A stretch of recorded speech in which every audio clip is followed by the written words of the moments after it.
ఆసిఫాబాద్ జిల్లా జైనూరు ఆదివాసీ మహిళపై హత్యాయత్నం చేసిన నిందితుడు షేక్ మగ్దూమ్ను ఉరితీయాలని ఉస్మానియా యూనివర్సిటీలో ఆదివాసీ విద్యార్థి ఫోరం నాయకులు డిమాండ్ చేశారు. ఏజెన్సీ ప్రాంతాలు ఆదివాసులకు ప్రత్యేకమైన చట్టాలున్నాయని ఆ చట్టాలను ప్రభుత్వాలు కాపాడాలన్నారు. ఆటో డ్రైవర్ షేక్ ముగ్దాఫ్ను ఫాస్ట్ ట్రాక్ కోర్టు ఏర్పాటు చేసి ఉరిశిక్ష పడేలా ప్రభుత్వ చర్యలు తీసుకోవాలని, బాధిత మహిళకు న్యాయం చేయాలని డిమాండ్ చేశారు.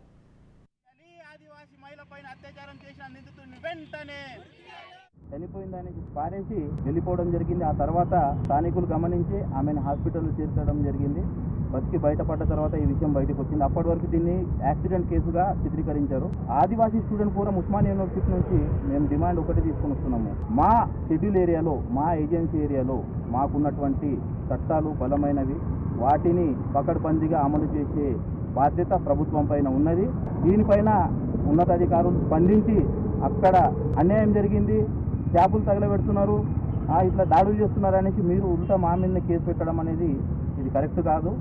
అక్కడ అసలు అక్కడికి వచ్చి మీరు వ్యాపార రీత్యా వచ్చి ఏదైతే మీరు చేస్తున్నారో అది అన్యాయం. అసలు ఏజెన్సీ ఏరియాలో మీరు రావడానికే వీల్లేదు. అట్లాంటి ఏజెన్సీ ఏరియాలో మీరు వచ్చి మా పైన దాడులు చేసి మా స్త్రీలని మీరు అత్యాచారానికి పాల్పడి మా పైన కేసులు పెట్టడం అనేది అది మంచిది కాదు. దీన్ని ఉస్మానియా యూనివర్సిటీ ఆదివాసీ స్టూడెంట్ ఫోరం తీవ్రంగా ఖండిస్తున్నది. ప్రభుత్వానికి